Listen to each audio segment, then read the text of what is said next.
Hello everyone, this is Saksham and today I am going to start a new series of class 9th. This is the chapter of class 9th textbook, Beehive, chapter number 1, The Fun They Had, written by Isaac Asimov.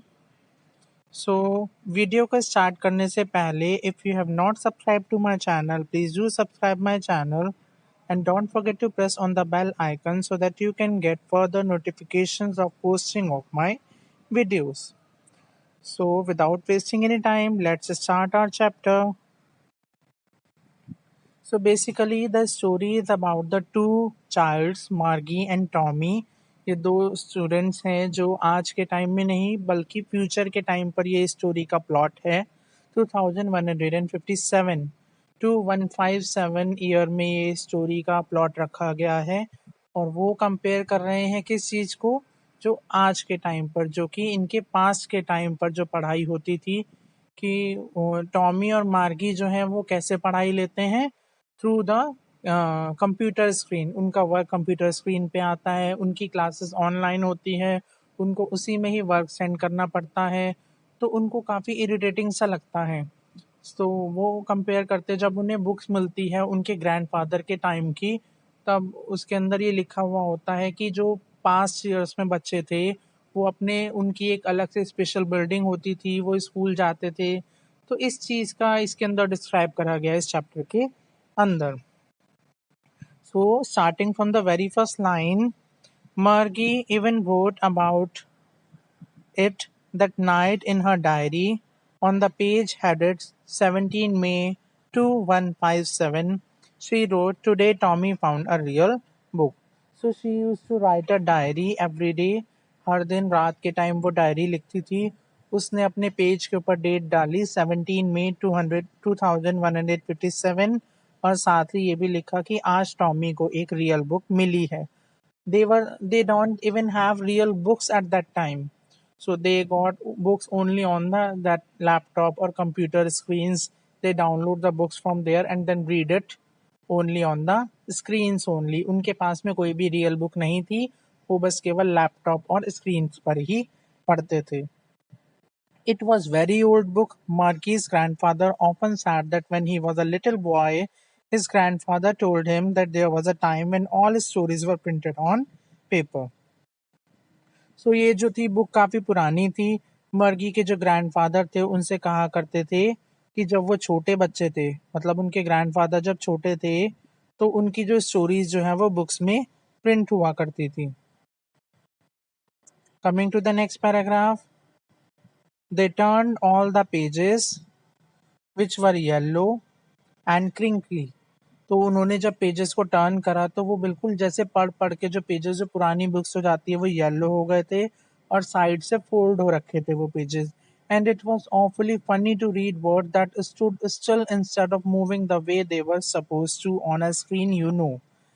कि मतलब उन्हें पढ़कर ऐसा लग रहा था कि वो वर्ड्स जो थे बुक के अंदर बिल्कुल फिक्स थे, वर्ड्स मूव ही नहीं कर रहे थे, क्योंकि वो उन बुक्स को किस तरीके से कंपेयर कर रहे थे, अपनी बुक्स के साथ में कंपेयर कर रहे थे, जो बुक्स उनकी कहाँ पर हैं, मैकेनिकल यानी कि कंप्यूटर स्क्रीन्स पर हैं, जहाँ पर वर्ड्स कैसे करते हैं, मूव करते हैं। मे बी वहाँ से वर्ड्स कंप्यूटर स्क्रीन पर जब आते होंगे तो वो इस तरीके से कि मतलब बस पर्सन उसको रीड कर ले और फिर वो हट जाएगी बुक, परमानेंटली नहीं रहेगी। और ये वाली जो बुक्स रहती थी वो कैसी थी, परमानेंट थी, उसमें वर्ड्स होते बिल्कुल फिक्स थे। And then when they turned back to the page before, it had the same words on it that it had when they read it the first time। तो जब उन्होंने पहली बार जब उस वर्ड को पढ़ा तो वो वर्ड पिछले पेज पर बिल्कुल वैसे के वैसे ही फिक्स थे। तो मतलब वो काफ़ी सरप्राइज फील हो रहे थे कि मतलब ये बुक कैसी बुक है कि जो पिछले पेज पर जो वर्ड्स है वो बिल्कुल वैसे ही हैं, वर्ड्स मूव भी नहीं कर रहे हैं। तो उनके लिए ये चीज़ जो थी काफ़ी एक न्यूज़ ही थी।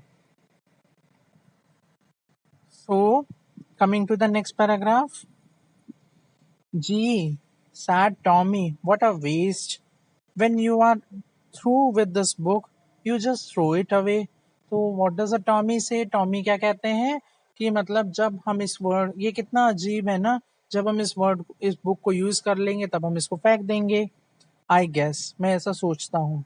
Our television screen must have had 1,000,000 books on it and it's good for plenty more. हमारी जो टेलीविजन में जो है काफ़ी सारी बुक्स हैं और उसमें हमें और कुछ भी मिल सकता है और काफ़ी अच्छी भी हो सकती हैं. I wouldn't throw it away. पर मैं इसको फेंकूंगा नहीं. Same with mine, said Margie. She was 11 and hadn't seen as many textbook telebooks as Tommy had. He was 13. So what was the age of Margie? Margie की as कितनी थी? 11 years.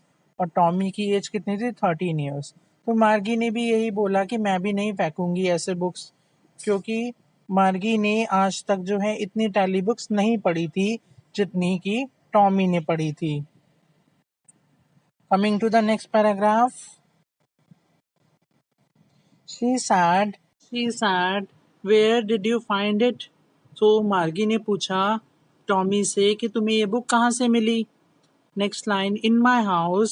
He pointed without looking because he was busy reading in the attic.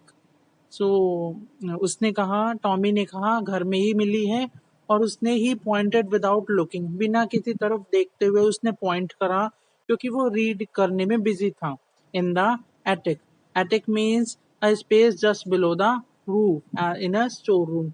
इस storeroom में मिली थी एक attic के नीचे, एक अलमीरा के नीचे. What's it about? तो मार्गी ने पूछा ये बुक किस चीज के बारे में है, क्या लिखा हुआ है इस बुक के अंदर. तो टॉमी रिप्लाइड, स्कूल. तो टॉमी ने कहा इसमें स्कूल के बारे में लिखा हुआ है. Margie was scornful. School, what's there to write about the school. कि मतलब मार्गी को ऐसा लगा कि ये वर्थलेस है, इसका कोई मीनिंग ही नहीं है. स्कूल के बारे में कौन लिखता है. What's there to write about the school. I hate school. Margie को स्कूल बहुत बिल्कुल अच्छे नहीं लगते थे. Margie always hated school, but now she hated it more than ever. Margie को पहले ही स्कूल अच्छे नहीं लगते थे और अब वो पहले से भी ज्यादा उनसे नफरत करने लग गई थी. The mechanical teacher had been giving her test after test in geography, and she had been doing worse and worse until her mother had shaken her head sorrowfully and sent for the county inspector. तो जो उनका जो mechanical teacher था, mechanical teacher यहाँ पर क्या है, computer. तो कंप्यूटर जो है थोड़ा सा फास्ट चल रहा था, इस तरीके से इतना फास्ट चल रहा था कि उसके टेस्ट पर टेस्ट लिए जा रहा था और वो जो है इतना बुरा करती जा रही थी कि उसकी मदर भी जो है उससे परेशान हो गई थी और उन्होंने एक काउंटी इंस्पेक्टर को बुलाया जो कि इस कंप्यूटर की, जो इस मैकेनिकल टीचर जो था उनका जो कंप्यूटर था उसको थोड़ा सा ठीक कर सके, करेक्ट कर सके उसकी प्रोसीजर को. Coming to the next paragraph. He was a round little man with a red face and a whole box of tools with dials and wires. तो वो एक पर्सन था, उसके पास में उसका रेड फेस था और उसके पास में पूरा बॉक्स था जिसके अंदर सारी वायरिंग और सारे और जो जितने भी औजारों की जरूरत होती है उसको ठीक करने के लिए इंस्ट्रूमेंट को, तो वो लेकर आए. He smiled at Margie and gave her an apple, then took the teacher apart. फिर उन्होंने जो है मार्गी को एक एप्पल दिया और उसको then took the teacher apart, मतलब जो कंप्यूटर जो था उसको अपने पास में ले गए और मे बी उसको कुछ ठीक करने लगे. Margie had hoped he wouldn't know how to put it together again, but he knew how all right, and after an hour or so, there it was again, large and black and ugly with a big screen on which all the lessons were shown and the questions were asked. तो मतलब मर्गी को पहले ऐसा लगा कि इस person को ठीक करना नहीं आता, क्या करेगा ये ठीक, पर 1 घंटे के अंदर अंदर उन्होंने बिल्कुल ठीक कर दिया और फिर वैसे ही ब्लैक कलर की जो स्क्रीन वाला इतना बड़ा सा अगली सा जो था वो फिर से लेसन उनको देने लग गया और क्वेश्चन देने लग गया. यहाँ पर बिग और अगली चीज क्या है उस मर्गी के लिए, एक वो मैकेनिकल टीचर ही है, उसका कंप्यूटर है. That wasn't so bad. The part Margie hated most was the slot where she had to put homework. तो ये जो चीज़ थी वो इतनी बुरी नहीं थी, लेसन्स लेना. मर्गी के लिए सबसे ज़्यादा उसको क्या नफरत थी किस चीज़ से, उसको जो काम करने के बाद में जो उसको स्लॉट में अपना आंसर्स वगैरह जो थे करने के बाद में उसको डालने होते थे, पोस्ट करने होते थे, उसे वो बहुत बुरा लगता था. और टेस्ट पेपर्स फिल करके भेजना. She always had to write them out in a punch code They made her learn when she was 6 years old and the mechanical teacher calculated the marks in no time. तो मतलब उसे जो है लिखना पड़ता था पंच कोड के अंदर कि, और उसको सिखाया गया था जब वो 6 years की थी कि अपने वर्क को किस तरीके से भेजना है, और मैकेनिकल टीचर जो था फटाफट से कैलकुलेट भी कर देता था उनके टेस्ट के मार्क्स। जैसे नॉर्मल टीचर्स को चेकिंग करने में टाइम लग जाता है, तो वो मैकेनिकल टीचर जो था बिल्कुल फास्टली एकदम से कैलकुलेट करके उनके मार्क्स को भेज देता था। Coming to the next paragraph. The inspector had smiled after he was finished and patted Margie's head. Inspector smile करते हुए चले गए वहां पर जब उन्होंने अपना काम कर लिया, और मर्गी के हेड के ऊपर पैट करा, प्यार से हाथ फेरा। He said to her mother, "It's not the little girl's fault." उसने कहा उसकी मदर से कि इसमें एक छोटी सी गर्ल का कोई भी फॉल्ट नहीं है। Mrs. Jones, I think the geography sector was geared a little too quick. सो उनकी मदर का नेम था मिसेस जॉन्स। उसने उनसे कहा कि मुझे लगता है कि ज्योग्राफी सेक्टर का जो वर्क था काफ़ी जल्दी जल्दी आ रहा था। दोज थिंग्स हैपन समटाइम्स, कभी कभी ऐसा हो जाता है। I have slowed it up to an average 10 year level. Since Margie was 11 years की थी, पर उसका जो वर्क था अब किस स्पीड से आएगा, 10 year के लेवल के हिसाब से आएगा।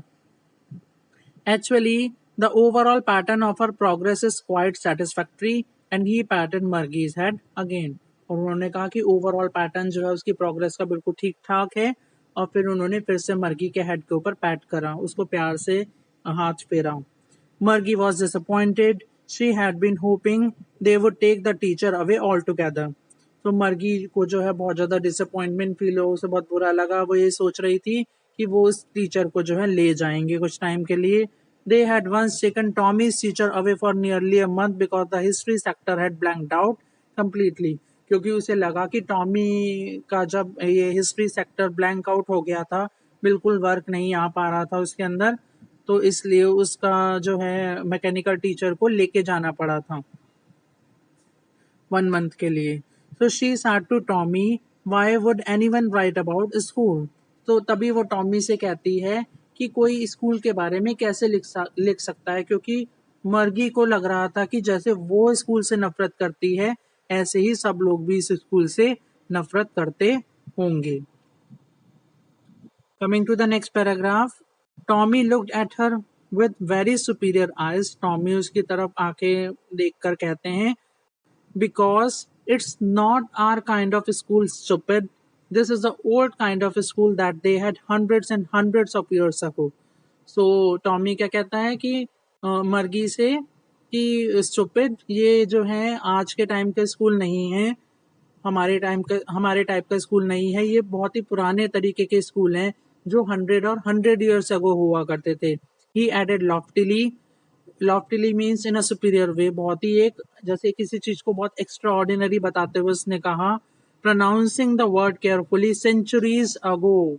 सो उन्होंने वर्ड को इस तरीके से मतलब जो स्कूल से उसकी आइडेंटिफिकेशन क्या बताई कि वो कैसे हुआ करते थे, कितने ईयर्स पहले, इवन सेंचुरीज अगो कहा है। Margie was hurt. Well, I don't know what kind of school they had all that time ago. She read the books over his shoulders for a while, then said, anyway, they had a teacher. सो मर्गी को जो है बहुत hurt feel हुआ कि मतलब ये कैसे कह रहा है कि स्कूल के बारे में इतना अच्छा कैसे कह रहा है। सो वो कहती है, मुझे नहीं पता, well I don't know what kind of school they had the time ago, मुझे नहीं पता कि उस टाइम उनके स्कूल्स कैसे होते थे। She read the book over his shoulder for a while, उसके शोल्डर पर हाथ रख के जो है वो थोड़ी सी बुक वगैरह देखती है और कहती है, anyway they had a teacher, कुछ भी हो उनके टीचर तो होते होंगे। Coming to the next paragraph. Sure, they had a teacher, but it wasn't regular teacher. It was a man. हम कहती हैं हाँ उनके टीचर थे, पर वो रेगुलर टीचर नहीं हुआ करते थे, वो एक तरीके से एक पर्सन थे। मतलब हम किसी भी एक पर्सन को देख देख के जैसे बोर हो जाते हैं, सिमिलरली मर्गी भी जो है एक मैकेनिकल टीचर को देख देख के बोर हो गई थी। तो उसके लिए उसने क्या बताया कि हमारे यहाँ पर पर्सन्स थे, मतलब और उसने कहा कि पुराने स्कूल्स में क्या है, पर्सन्स हैं, पढ़ाने वाले पर्सन्स हुआ करते थे। A man how could a man be a teacher? So Margie ने पूछा कि एक मैन कैसे टीचर हो सकता है? Well, he just told the boys and girls things and gave them homework and asked them question. तो टॉमी ने क्या रिप्लाई करा कि वो बॉयज और गर्ल्स से कुछ होमवर्क दिया करते थे, कुछ क्वेश्चंस पूछते थे। A man is not smart enough.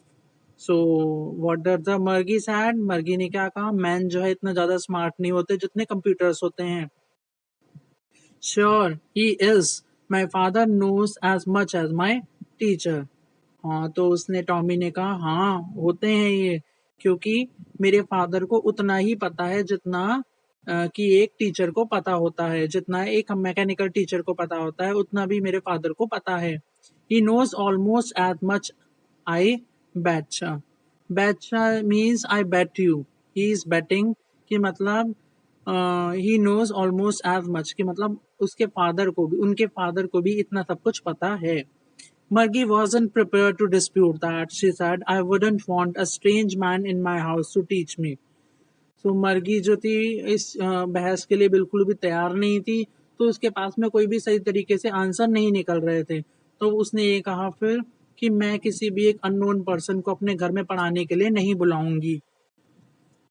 Tommy screamed with laughter. You wouldn't know much, Margie. The teachers didn't live in the house. They had a special buildings and all the kids went there. तो Tommy जो है बहुत तेज से हंसे और उन्होंने मर्गी से क्या कहा कि टीचर्स जो है घर में नहीं रहते हैं, उनकी जो है एक अलग से स्पेशल बिल्डिंग होती है, यानी कि स्कूल होता है जहाँ पर वो पढ़ाते हैं और वहाँ पर बच्चे भी पढ़ने के लिए जाते हैं। And all the kids learn the same thing. So Margie ने फिर पूछा कि और सारे बच्चे फिर एक ही चीज सीखते हैं? Sure if they were the same age, मतलब अगर वो सेम एज के होंगे तो वो सारे क्या पढ़ेंगे, एक जैसी ही स्टडी करेंगे। Coming to the next paragraph. But my mother से a teacher has to be adjusted to fit the mind of each boy and girl it teaches and that each kid has to be taught differently। पर मर्गी कहती है कि मेरी mummy ने तो ये कहा है कि जो टीचर होती है उसको अपना माइंड को फिक्स करना पड़ता है हर किसी बच्चे के हिसाब से कि उसको क्या पढ़ाना है, अलग अलग पढ़ाना होता है। Just the same, they didn't do it that way then. If you don't like it, you don't have to read the book. तो just the same, they didn't do it. They were that way then. कि मतलब Tommy ने कहा कि just the same, they didn't do it that way then. उस तरीके से वो नहीं करते थे. If you don't like it, अगर तुम्हें नहीं पसंद आता, you don't have to read the book. कि मतलब अगर तुम्हें नहीं मन कर रहा है उस बुक को पढ़ने का, तो तुम उस बुक को बंद कर सकते थे। I don't say I didn't like it, कि मतलब मैंने ये नहीं कहा कि अगर मुझे नहीं पसंद आ रही तो मैं उस बुक को बंद कर दूं। Margie said quickly, she wanted to read about those funny schools. तो मर्गी एक तरीके से उसने ये नहीं कहा कि मतलब उसे बुक पसंद नहीं है, तो बस वो एक तरीके से आर्ग्यूइंग करने की कोशिश कर रही थी। तो उसने कहा कि वो भी पढ़ना चाहती है ऐसे फनी स्कूल्स के बारे में। They weren't even half finished when Margie's mother called. Margie, school. अभी तक उन्होंने अपनी बात पूरी ही नहीं करी थी कि मर्गी की मदर ने जो है कॉल करा, मर्गी स्कूल। स्कूल मतलब अपनी क्लासेस लेनी है। Margie looked up, not yet mamma. Margie ने कहा अभी नहीं। Now said Mrs Jones and it's probably time for Tommy too. So Mrs Jones कहती है, उनकी मदर कहती है अभी करनी है क्लासेस, अभी लेनी है और अब टाइम हो चुका है टॉमी के लिए भी, चलिए क्लास लेने के लिए। Margie said to Tommy, can I read the book some more with you after school? Margie ने कहा टॉमी से कि क्या मैं अपने स्कूल को खत्म करने के बाद में तुम्हारे साथ में आगे और बुक पढ़ सकती हूँ? Maybe, he said nonchalantly. He walked away whistling, the dusty old book tucked beneath his arm. So, उसने कहा मे बी, टॉमी ने कि मे बी पढ़ सकते हो, और फिर वो सीटी बजाता हुआ जो है वहां से डस्टी ओल्ड बुक को अपने आर्म के अंदर रखकर, अपने पास में रखकर जो है वो चला गया। Margie went into the school room. अब यहाँ पर उनका क्या है, स्कूल रूम है। स्कूल रूम कोई एक अलग जगह पर नहीं जाना है, उनका घर में ही एक अलग से स्कूल रूम बना हुआ है, जहाँ पर उनकी पूरा दिन एक क्लासेस की तरह चलती हैं, जहाँ पर उनको कोई भी डिस्टर्ब नहीं करता है। It was right next to her bedroom, bedroom के बिल्कुल नेक्स्ट पास में ही था। And the mechanical teacher was on and waiting for her, और जो मैकेनिकल टीचर यानी कि जो कंप्यूटर है वो उनका वेट कर रहा था वहीं पर ही। It was always on at the same time every day except Saturday and Sunday. तो सैटरडे और संडे को छोड़कर बाकी सारे दिन जो है वो एक फिक्स टाइम पर आ जाता है और फिर उनको वहां पर क्लासेस लेनी होती है। Coming to the next paragraph.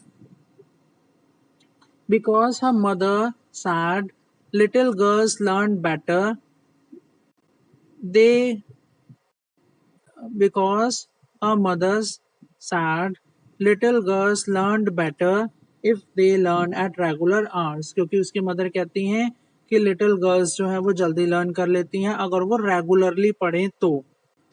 The screen was lit up, screen पे लाइट जल रही थी। एंड इट सैड, उसमें लिखा हुआ आ रहा था today's arithmetic lesson is on the addition of proper fractions, please insert yesterday's homework in the proper slot. तो इसके अंदर ये इंस्ट्रक्शन आया कि आज का जो लेसन है वो अरिथमेटिक मैथमेटिक्स के ऊपर है, जिसमें एडिशन करना है प्रॉपर फ्रैक्शंस का। और उसने ये भी डिमांड करी मैकेनिकल टीचर ने कि जो कल का जो काम है उसको प्रॉपर स्लॉट में रख दिया जाए, ऐड कर दिया जाए। Margie did so with a sigh, Margie को जैसे कि हमने पढ़ा है कि उसको बहुत ही परेशानी सी होती थी उसको स्लॉट में वर्क डालने में, तो बहुत ही गहरी सांस लेकर जो है उसने वर्क को उसके अंदर पोस्ट करा। She was thinking about the old school they had when her grandfather was a little boy. तो वो अपने उस स्कूल के बारे में सोचने लग गई जो कि उसके ग्रैंडफादर के भी ग्रैंडफादर उस स्कूल में पढ़ते थे जब वो छोटे बच्चे थे। All the kids from the whole neighborhood came, laughing and shouting in the schoolyard, sitting together in the schoolroom. So मतलब सारे बच्चे क्या करते थे, सारे आस पास में नेबरहुड के बच्चे कलेक्ट होकर हंसते थे, शाउट करते थे स्कूल यार्ड में और एक साथ में बैठते थे स्कूल रूम में। Going home together at the end of day, और एक साथ सारे मिलकर जो है वो जब स्कूल खत्म हो जाता था तब जाते थे। They learned the same things so they could keep one another with the homework and talk about it. तो वो सब लोग एक जैसा काम करते थे, तो इसीलिए एक दूसरे के होमवर्क को कंप्लीट करवाने में हेल्प करते थे और उसी के बारे में टॉपिक्स पे बातें भी करते थे। And the teachers were people, और सबसे स्पेशल चीज उसको ये लगी कि पढ़ाने वाला जो पर्सन था वो क्या था, एक टीचर था, एक पर्सन था। The mechanical teacher was flashing on the screen. अब जैसे ही वो सोच रही थी तो अब फ्लैश होना शुरू हो गया मैकेनिकल टीचर वहां पर, और इसमें लिखा हुआ आ रहा था when we had fractions half and, मतलब कंटिन्यू करके वो बोलता चला गया। Margie was thinking about how the kids must have loved it in the old days, she was thinking about the fun they had. तो मर्गी इस चीज के बारे में सोच रही थी कि किस तरीके से बच्चे वो उन पुराने दिनों को लव करते होंगे। वो सोच रही थी कि कितना उनको मजा आता होगा उसको वर्क करने में, स्कूल में जाने में, अपने फ्रेंड्स के साथ में टाइम स्पेंड करने में। ऑब्वियसली एक स्कूल एक ऐसी बिल्डिंग है जहाँ पर एक फ्रेंड्स सर्कल बनता है तो सब लोग एंजॉय करते हैं। सो मे बी हो सकता है कि आगे आने वाला टाइम ऐसा ही हो फ्यूचर में। सो एक स्कूल बिल्डिंग काफी एक इंटरेस्टिंग प्लेस है जहाँ पर हम लोग ये सब फन कर सकते हैं। Hope you like this channel and hope you loved this video. So, if you have any doubts regarding the above chapter, you can comment in the comment sections below. For more videos like this, please subscribe my channel. Thank you.